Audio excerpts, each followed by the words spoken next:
This podcast is brought to you by Free Buddhist Audio, the Dharma for your life. Our work is funded entirely by donations from our generous listeners. If you would like to help us keep this free, make a contribution at freebuddhistaudio.com/donate. Thank you, and happy listening. One of the things that Nityabandhu said yesterday that I really agree with him so much, it came out of him saying that in Krakow a number of people had given talks, and between somebody who never met Bhante to himself who had spent a lot of time with Bhante, and he said something like the person who had never met Bhante in a way his or her thought was the most interesting. Maybe it wasn't just interesting, perhaps hearing them had a sort of special significance. I've thought about this quite a lot since Bhante died, that most people in our order, and certainly movement, never met Bhante. But when I say never met Bhante, they never met him in person. So I think that's a very important distinction to make right from the outset. When we talk about meeting Bhante, there are many, many ways to meet Bhante. And the way I met Bhante was not in person. That was not how I made my first contact with Bhante. I'm from an early generation of order members, but I'm certainly not from the first generation. I did come along in the first 10 years. Though when I realized fairly recently I came along in the first 10 years, I was quite surprised.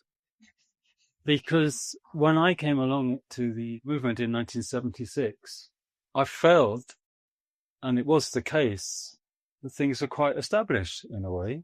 And I always have benefited from having order members to look up to. And I feel very, very fortunate and very, very grateful for that. There was David Mitra who introduced me to the Dharma, actually. And every time I see David Mitra, and he probably gets a bit bored with it, I always, just about always, say, David Mitra, I'm so grateful to you. And that's how I feel. And then there was Subhuti, Vasantara, Lokamitra, Nagabodhi, all these great names. They were always there for me. Now, I know on the women's side, those who came along at the same time, it was not so available. It was not so easy because there were many, many less women, dharmacharinis at that time. But I benefited from that, even though I was ordained in 1977, just over 10 years after the order was founded.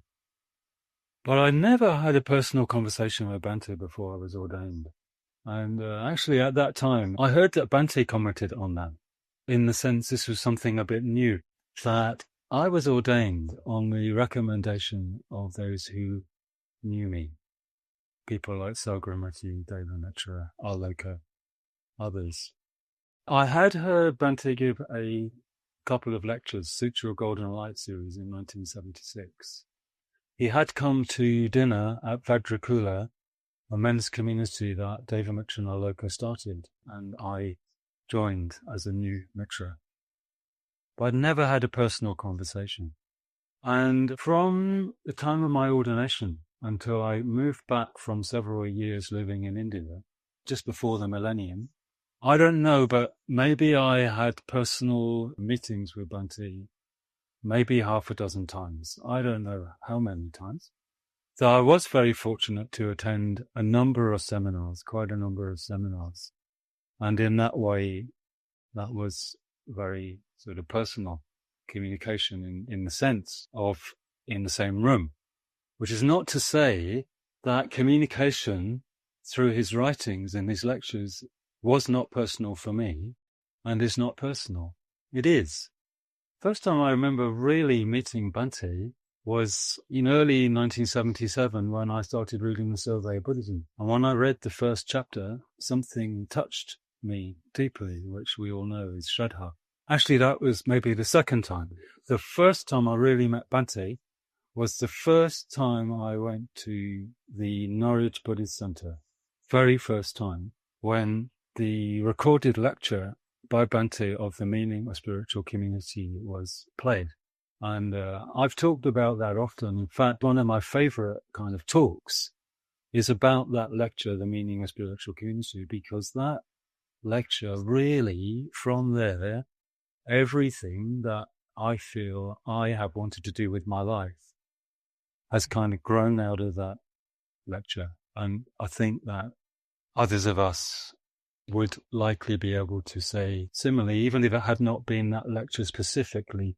If you look in that lecture, The Meaning of Spiritual Community, the whole of Bante's vision, from the transforming ourselves, transforming society, and the transcendental, is all there.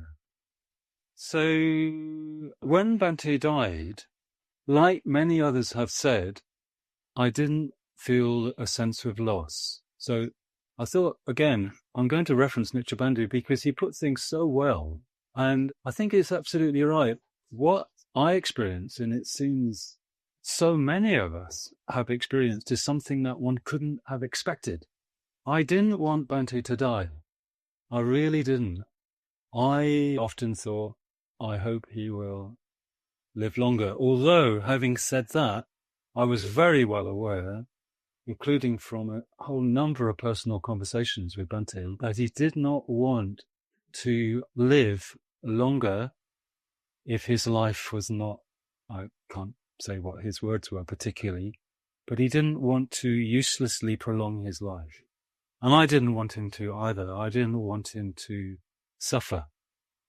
Actually, and I'll come back to this, like Nichibandhu, I saw at very close quarters Bante's suffering.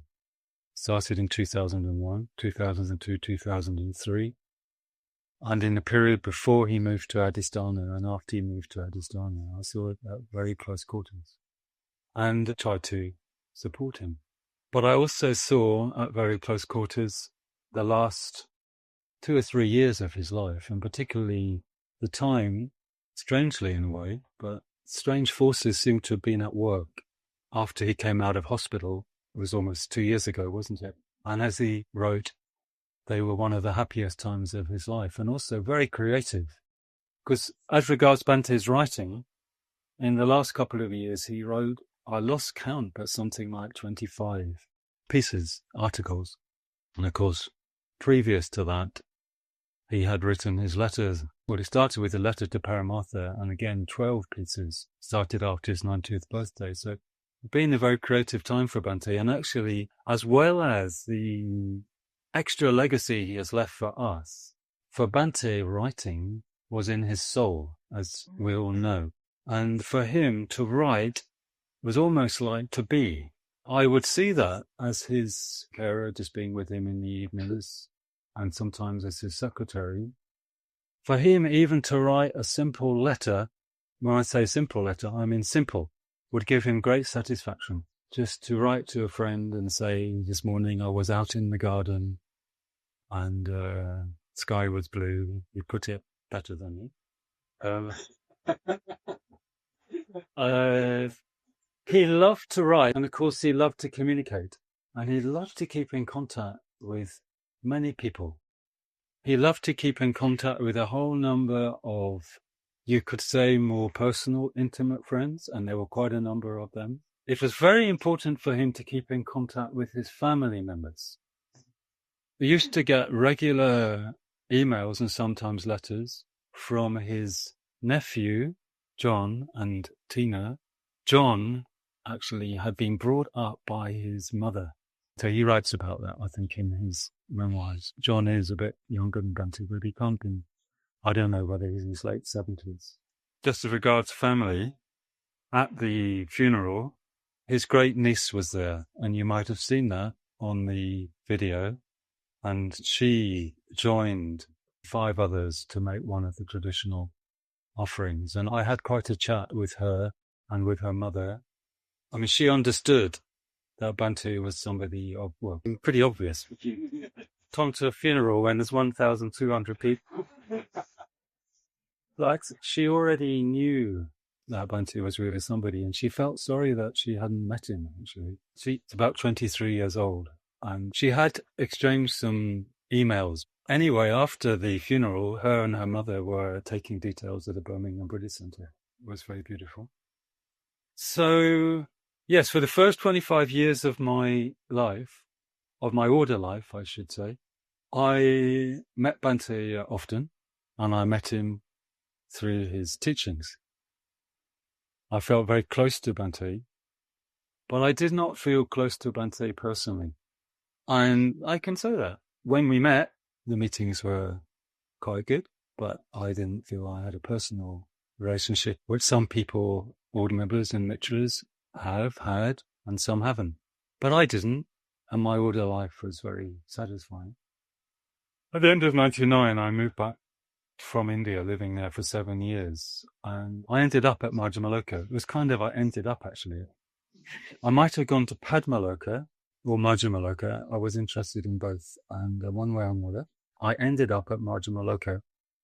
Initially, Subhuti said, well, they sure there was something for me to do.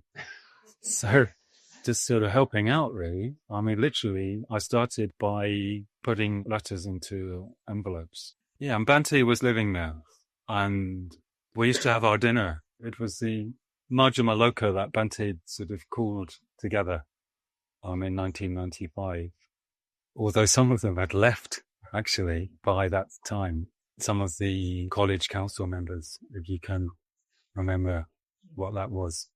Yeah, we used to have our dinner with Bhante, and I used to love the conversation. It was a bit like, in a way, when I was at a seminar. Some people didn't like it, actually, that, well, the meals were in silence. I mean, I think that's just a very civilized thing to do. Very civilized. And then most of the time, Bhante would start the conversation.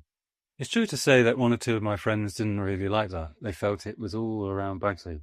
But it's fine by me. And as far as I can remember, at that time, Bhante was living on his own. Paramartha was living with his partner in Beaconsfield. Nityabandhu was yet to be. But I'm going to come back to that. Then in 2000, Bhante's eyesight went suddenly. He was in Tuscany, I think, and as is well known, he responded with total equanimity. He famously said, well, he read too much anyway. Yeah. So he had a lot more time for reflection, and probably not immediately, but after a while, he started getting into audiobooks. Yeah, in the last few years, there were a couple of organizations for the blind or partially sighted. And he had told them what kind of categories of books he liked. 19th century fiction. Obviously, could be not necessarily English fiction, obviously in English, but it could be Russian or French or German. History, biography. And Bhante enjoyed whatever just came. And quite often, in the latter years, as his secretary, or one of his secretaries, I would just tell Bhante, oh, this has come, that has come. And he was very, very open to whatever came. And he would read things or hear things that you might wonder, well, why would he do that? But often, when it was fiction, he'd read it before. Maybe when he was 15, or when he was in India, and he would remember, even in some detail, but he may say, oh, I'd like to listen to that again. But yes, a very wide range. His eyesight really didn't seem to bother him, except that I remember a conversation with him, and I think it was around the time that he was starting to get unwell. I'm obviously not very good with dates. I think it was towards the end of 2002, and in the autumn. His sleeplessness was starting. I was an order convener at that time, particularly for the men in the UK, and we'd arranged that he was going to come for an order weekend to give a talk in November 2002. And just 3 or 4 days before that, he said he wasn't able to come. And I don't remember Bhante ever giving up on a commitment like that. And I'm sure he hated to do it, but he just knew he couldn't do it. And I was spending time with Bhante then, because he wasn't well and he was living on his own. And I remember him saying to me about his eyesight, not that he regretted that he couldn't read, but his loss of independence. And that he had been looking forward to what he called his retirement, which of course had been in August 2000, on his, 75th birthday. And he'd hoped to go off on his own to the seaside. And he couldn't do that. And Bhante did, at times, feel a bit trapped, actually. And in fact, he felt that at times all the way through, even in recent times. He felt a bit confined.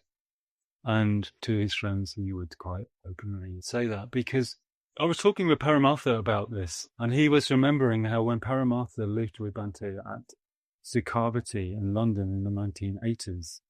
And Bhante may be written about this, I don't know, but Bhante would sometimes just take off in the afternoon. He would go to Charing Cross Road and where there's many second-hand bookshops, and he would just sort of go off on his own. That really was always with Bhante to the end of his life, that kind of independence. And again, as I think is quite well known, he found old age difficult, particularly initially. And he freely admitted that he had been prepared for death, but not for old age. It wasn't easy for him. Around that time, Bhante also said to me, he was living on his own, and he said that he felt he was not practicing what he had taught. And what he had taught was the importance of friendship. And he wasn't practicing it in this context because he didn't have a friend staying with him. And he'd been living on his own at Marginaloka, I think for a few years actually. And probably it worked very well for him for a while. I used to go up and see him from the early 2000s, maybe taking him a meal, maybe go up for a chat, maybe to go to discuss something that he wanted to discuss or I wanted to discuss. He spent a lot of time on his own, Bhante. I also well remember if I knocked on the door, especially if he wasn't expecting a visitor, I noticed, often he'd be sitting in his chair doing nothing. And that always impressed me that Bhante was just so completely able to do nothing. I often saw him just sitting there doing nothing. So he said he unpracticed because he'd ended up living on his own. And he was realizing it was not a good idea. In fact, we were all realizing it wasn't a good idea. Those of us in the community, we were also concerned, very concerned. But first of all, we were all rather busy with various responsibilities, although a number of us did respond to Bhante, definitely, and give freely. I had a kind of a resolution. If Bhante ever phoned me and said, "Are you free for a walk?" I always said yes. Whatever I was in the middle of. And that really helped me because, well, in a way it's obvious. How could it be any other way? But it was just like that. But there's another reason, which was none of us were the right person. So I remember saying to Bhante, "Bhante, can I help you to find a friend?" And Bhante said something like, "No, I will find them." Actually, that was what Bhante was always like regards his friends. He took the initiative and he was, of course, already developing a friendship at that time with Mikhail to become Nityabandhu. And at the end of that year, Nityabandhu, not yet ordained, moved. And I want to say something here, well, just to underline what Bhante has also written about, how much gratitude Bhante felt for Nityabandhu. It was absolutely huge. And Bhante has written about that. You'll find it, for example, in the piece, A Year in Hell. Yeah. And he's written about Nityabandhu elsewhere. And he also told me often at that time, because I was also spending time with Bhante, particularly when Nityabandhu was away, as he needed to go away. Some of us were staying overnight with Bhante during that period, or just during the day. He felt, of course, to the last day of his life, so much gratitude to Nityabandhu. Similarly, Bhante felt so much gratitude to Paramartha. In fact, Bhante used to worry a lot about Paramartha. And he used to talk with me about this, and Paramartha knows that. Because Bhante worried that it was too much for Paramartha. Because at times, during that year in hell, and it was more than a year actually, it was at least a year and a half actually, to 2, Bhante was at his most vulnerable. And the same thing happened in the autumn of 2012. And it continued for probably a good 2 years. It continued through to the period of moving to Adhisthana and for quite a while after. One of Bhante's qualities was that he was willing and able to be vulnerable with his friends. And he never dissimulated. And more than once, I'm sure, as the result of the medication that he needed, When he was in a very anxious state, which is well known at times, he was very anxious, he said to me something like, Mahamati, when his anxiety was speaking, this is not me speaking, it's the anxiety. And it was true. It was true. And Bhante also, he didn't understand why he was having these periods of sleeplessness. This was the case in the first part, in 2002, 2003, and later on. And again, he was just very, very straightforwardly honest about it. He didn't know why. Anybody can have theories. Bhante didn't go in for theories, actually, certainly not about his own experience. And he didn't know why. And it was very, very difficult. While I'm just on this point about rejoicing, I'd like to rejoice in others also. I'd like to rejoice in Subhadra, who spent a huge amount of time with Bhante when Paramartha went to New Zealand just 2 or 3 days before their 90th birthday, when his mother was dying. And during that time, Bhante used to speak to Paramartha by Skype every week. And Bhante had never used Skype before. So sometimes I pass by and he'd be in the kitchen. The Skype had been set up on the table. I don't know how well Bhante could see, actually, but not that well. Because Bhante's sight, sometimes it was surprising to me how much he did see. His peripheral vision was good. I think that's how it works. He could take in colour, but he couldn't focus.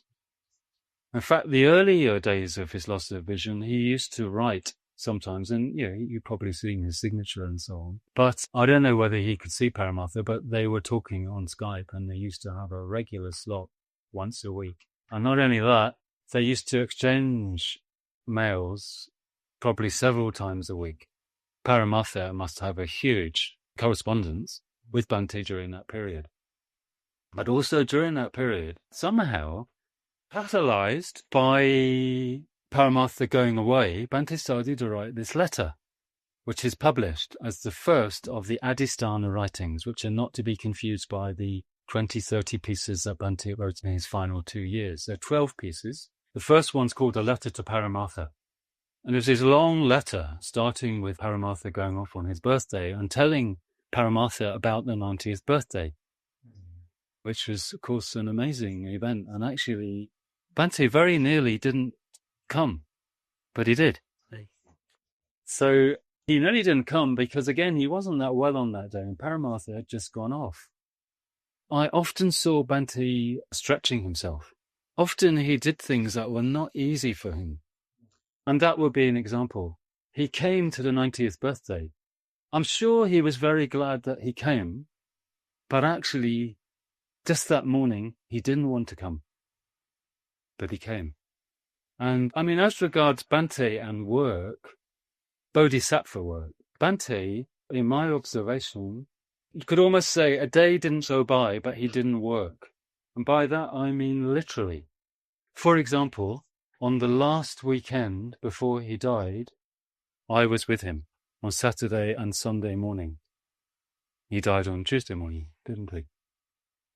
When I came in the morning from Morven, just a 15-minute drive to Adhisthana, Paramartha, before I went in to see Bhante, he's told Bhante that I know his condition is serious. So I knew his condition was serious because, well, first of all, for 3 or 4 days before that weekend, Bhante had lost interest in eating.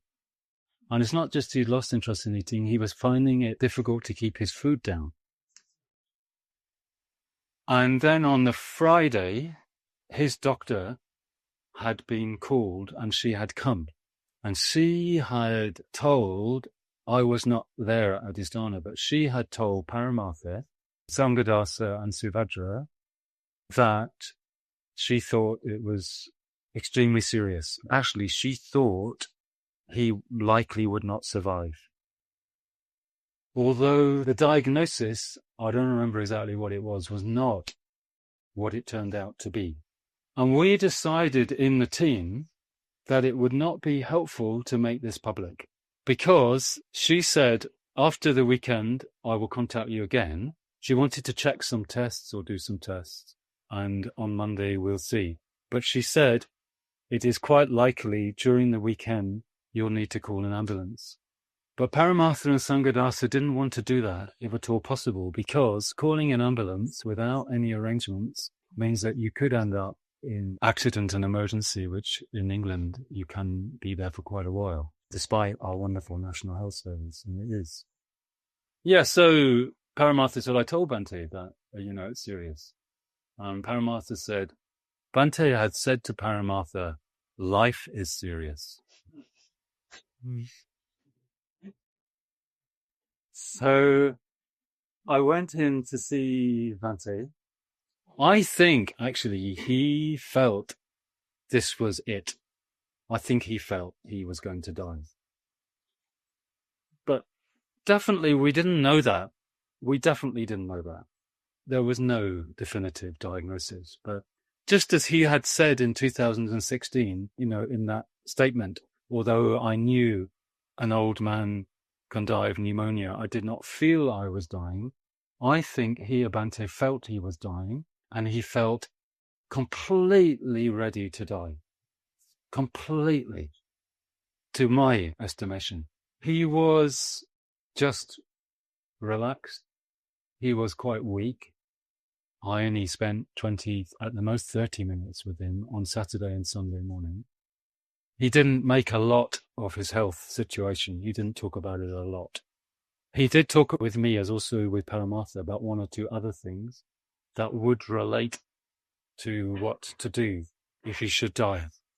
But then he wanted to know, was there any correspondence? So I'm also mentioning it in this context. Bhante, it's like work was very important for him. And in fact, Subhuti has written, you'll probably see this fairly soon, Subhuti had sent on the Saturday morning a revised version of Initiation into a New Life. And it just brought up to date the matter of sadhana and thinking about sadhana.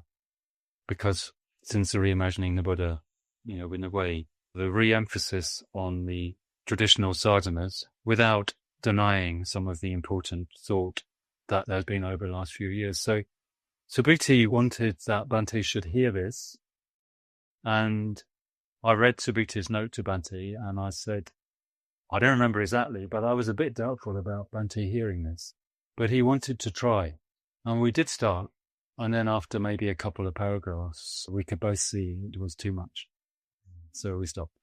Yes, I just want to tell you about, there were so many conversations that I remember having had with Bhante over that 15-year period, actually, since I really started spending more time with him in the early 2000s. I stayed with that weekend before he died. I told him that the next weekend, the men, Dharmacharyas, had an order weekend for Dharmacharyas from the UK and Ireland, and the theme was sadhana. Actually, I had taken the main part in organising that weekend. Once a year, the public preceptors from that area organised the order weekend, and we decided it was on sadhana.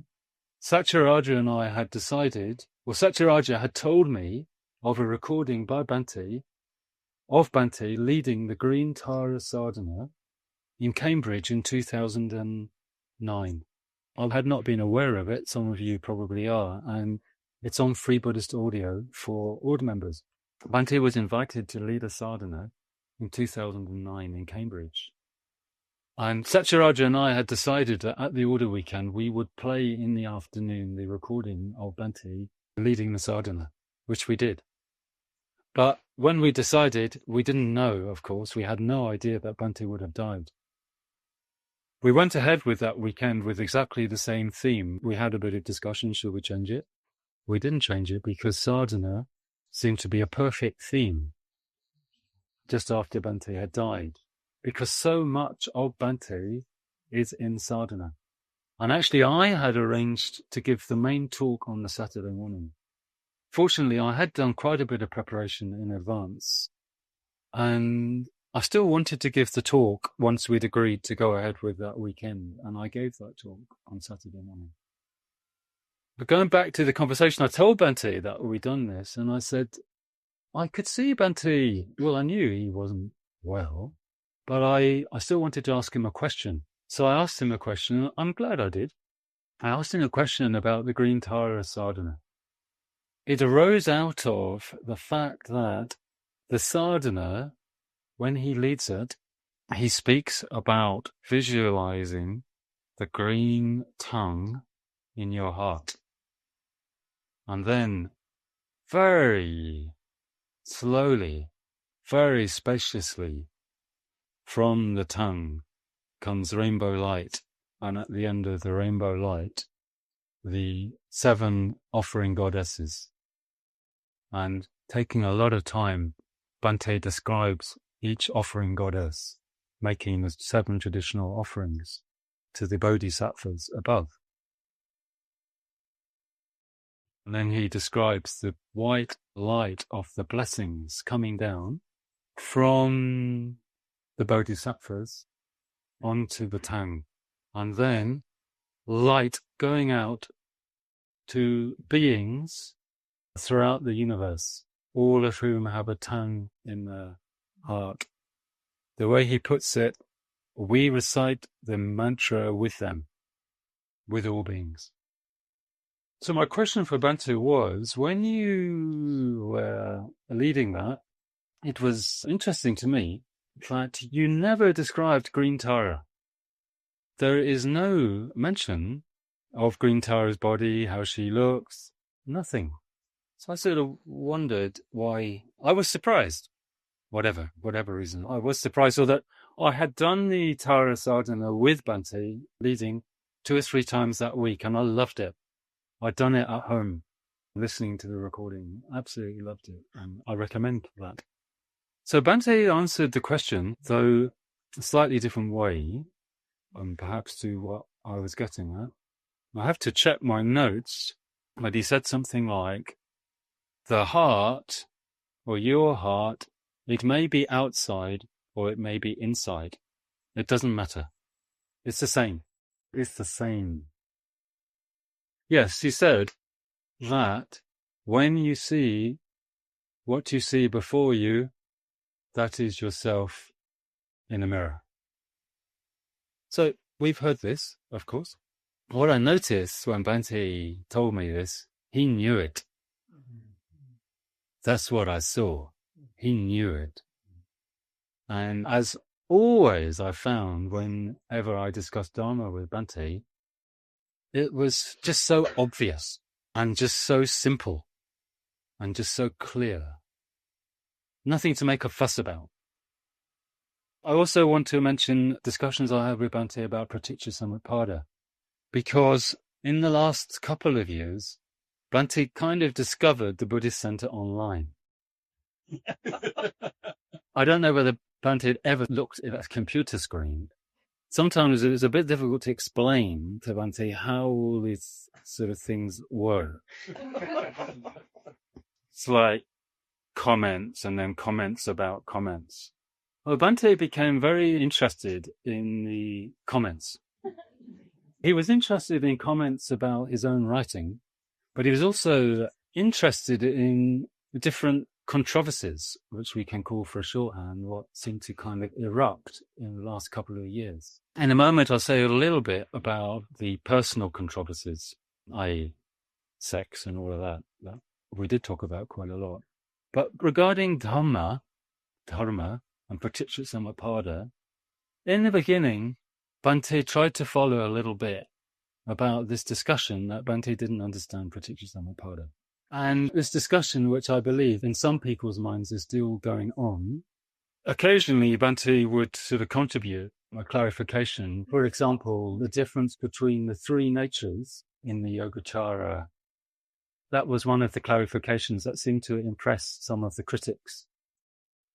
At a certain point, definitely over the last year, Bhante just sort of lost interest in that discussion, because really there was nothing more that he could contribute to it. He'd already contributed to it in the survey, and through all his teachings. But he retained an interest in the controversies, including when they were really sometimes quite unpleasant or even very unpleasant. And more than once he said to me, I need to hear it. And quite a few times there were things I did not want to read to him. And I said, Bhante, do you want to hear it? And he would say, yes, I need to hear the criticisms. I personally did not like doing that, but I did it and he heard it. I, as part of the Adhisthana Kula, I was often in conversation with Bhante about what we were discussing. And as soon as he was better after coming out of hospital, I wanted we would not publish anything behind his back. I just felt I couldn't do it, and I couldn't do it for us in the order. So I used to ask him, Bhante, this is what we're planning to write. And sometimes we're writing about Bhante's unskillfulness. And I read him those things and we talked about those things. I have to say that Bhante accepted the language of unskillfulness. And he himself, with his statement, he used the term confession. He called it a confession. But we had conversations, I would say, were not that easy for him or for me. But they were important, and I'm very glad that we had them. The most recent one was a bit tricky, actually, because just 2 or 3 weeks before he died, the Adhisthana Kula, after about 1.5 years delay, it took a long time, had completed a piece of work which was answering all the questions that we knew of that were still hanging in the sense that had not been definitively addressed. And that included questions about what happened at Padmaloka. Yeah, there were a lot of rumors and there were a lot of allegations. And it took us until about a month ago to conclude all that research and to answer a lot more questions, which are actually now online. And before we published it, I read all those questions and answers to Bhante. So this is only 6-7 weeks ago. And Bhante found it difficult to understand why we were still answering these questions. I explained that's because it's taken us a long time to answer some of these questions. And we think it's very important because we don't want these same questions to come back again and again in 5 years' time, in 10 years' time. We want to draw a line. Bhante was genuinely, I think he really did find it quite difficult to understand. Why?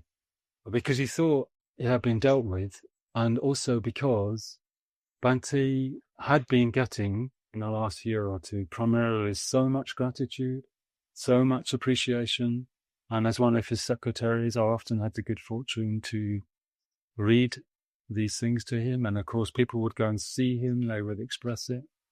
Okay, so I explained why, so he could understand it. Maybe he did understand it then.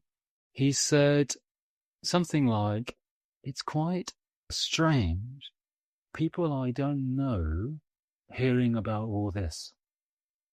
So what this shows is that, like any of us, it was not really very pleasant for Bhante to go through all of that.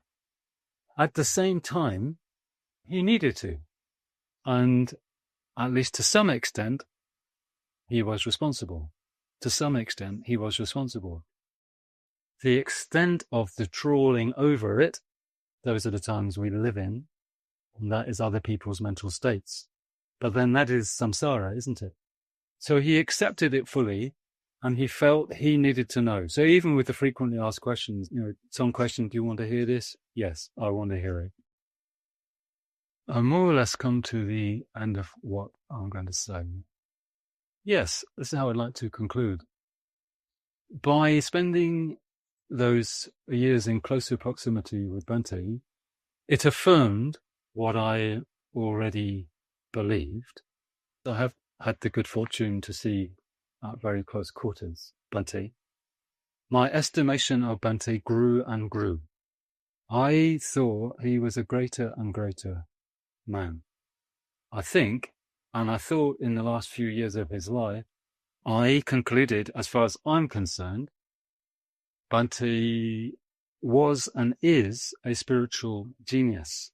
And genius is something extremely rare, probably 1 in a million in different fields.